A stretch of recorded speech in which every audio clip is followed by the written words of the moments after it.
So we could potentially see a reunion that could also help fill a major need in this Cavs roster. Kevin Love was recently traded from the Miami Heat to the Utah Jazz, and it's obvious he's not going to play there. And he even joked about it on social media, saying it's crazy to be a part of a math problem. But besides that, the Cavs actually are the team with the highest odds to grab him as of right now, and even though he is old and irrelevant, I think his experience and also size and skill set could be very valuable. The Cavs have had a backup big problem for years now. I was happy about the Larry Nance signing, but if Kobe Altman decided to sign Love to a vet minimum, then I would be really happy and secure about the depth in terms of just bigs heading into 2026. Allen, Mobley, Love, and Nance would be just perfect, and then you got Dean Wade in there as well. And even though Love is older, he can still space the floor. He's been an outside shooter his entire career, and even though he is not elite anymore, he doesn't move around the same. From behind the arc, that skill set doesn't just completely leave you. But really, more than anything, the playoff experience is what I would want Kevin Love to be signed for.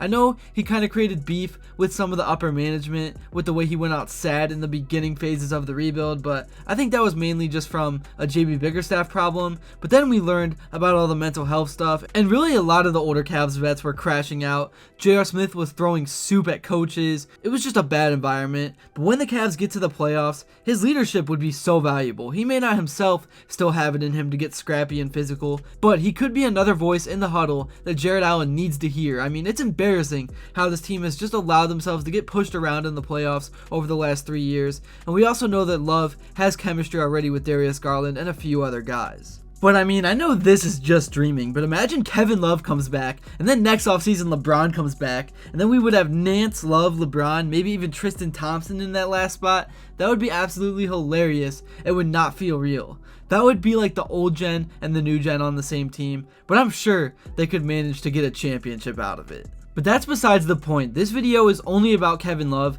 and what a potential reunion could mean and even look like, or if I even think he should come back, because that's up for debate as well. And then I also want to talk about other Cavs news going on, because the first Summer League game is coming up very shortly here, and we will get to take our first look at Tyrese Proctor and a few other young guys, which should be exciting. And then there is so much more I want to talk about and cover as well. But real quick, before I do continue on, I would really appreciate it if you would drop a like and subscribe. It only takes 5 seconds, plus you can always change your mind. We are on the road to 60,000 subscribers, and with your support, I believe that we can get there super fast.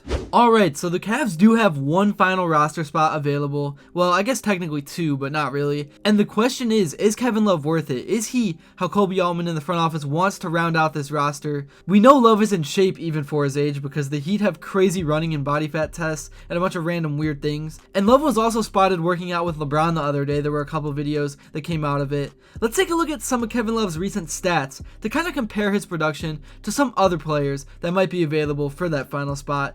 Obviously, the familiarity and the experience gives him a big edge, along with him being friends with some of the team. He will be like a player coach. Last year his stats were brutal, I'll admit that, but he dealt with the death of his father. There was a lot going on in his life, but even still, in all 3 seasons in Miami, he shot the 3 ball at about 35%. Obviously that's not very impressive, but it is kind of, considering how hard it is to be consistent when you don't play as much as you're accustomed to. Evan Mobley shot the 3 ball at about 37%, which is slightly better, but obviously he is right at the prime of his career. Kevin Love peaked at 41.5% in 2018, but really throughout his career, he has been a consistent 36 to 37% shooter from behind the arc, and that was before the game officially evolved to this new era of 3-point shooting where it's all people do. But we all know his game goes much beyond just the shooting. It's the post play, the post fades, the rebounding. The defense is even pretty solid overall. The highlight of his entire career was a defensive play on Curry in the finals, and I know I'm kind of living in the past because those days are long gone, but I still think Love could give the Cavs a solid 10 to 12 minutes a night in the regular season, and then just be a good and much needed mentor for the playoffs. This would be a why not move in my eyes, but I'm curious to hear what you guys think in the comments below. Because I guess one thing I did not really consider is that it kind of comes down to Love or Thompson, because you can't keep both. I think Love provides more skills that could potentially get him on the floor, but Tristan already was on the team last year and they had a 65-win season, so if it ain't broke, don't fix it. I guess you go with the continuity, but I'm so 50-50 because I could see this decision going both ways. I think there's pros and cons. Thompson has no value whatsoever as a player on the court, except for the locker room presence. There is also a chance that Kevin Love could sign with the Lakers to play with LeBron again, to finish off his career. I could see that scenario happening. He wouldn't really be expected to do much over there, and Kevin Love just seems like such an LA type of guy, and I don't mean that in a negative way at all, because I know that could be seen as like a negative connotation. I could totally see Kevin Love as a Laker. Honestly, I think they should be the team favorite to get him, not the Cavs. Even the Knicks, I think, could be above the Cavs right now because of their cap situation. And if that happened though, the Lakers would officially be a retirement home.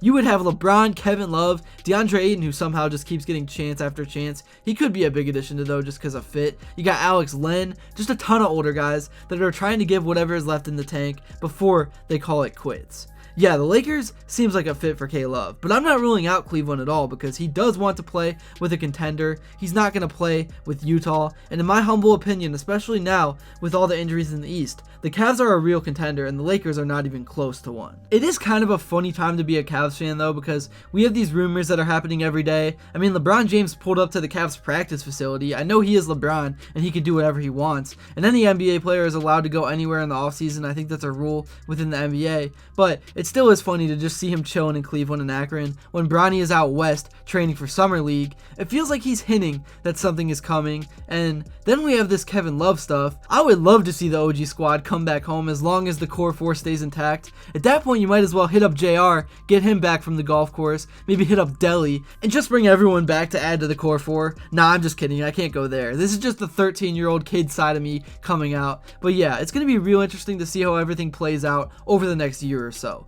LeBron really could come back home on a veteran minimum deal next offseason. Kevin Love could end up in the land before he retires. Tristan Thompson should just apply to join the coaching staff to free up the Kevin Love spot. I have no idea, but I could talk about these fake scenarios all day long. It's what I love doing. Anyways, moving on to real news and things that will actually be going on. The first Summer League game will be on the 10th against the Pacers. That game will be aired on NBA TV, and the current Summer League roster, I'm just going to list the notable players, is Craig Porter Jr., Tyrese Proctor, Naquan Tomlin, Jalen Tyson, my boy Tristan Enruna, funny enough, will be on the Summer League team. He played at Cleveland State, which was my college before I dropped out. I always saw him around at the dining hall and stuff, so kind of cool to see him back in the land for a bit. Hopefully he does well, wishing the best for him. But I'm really going to be paying attention to Proctor because he's a sniper, and I think he has a skill the Cavs could really use down the road if he develops into a rotational piece. I know nobody watches Summer League and it's boring, but honestly, baseball to me is dead right now with the guards tanking and selling at the deadline.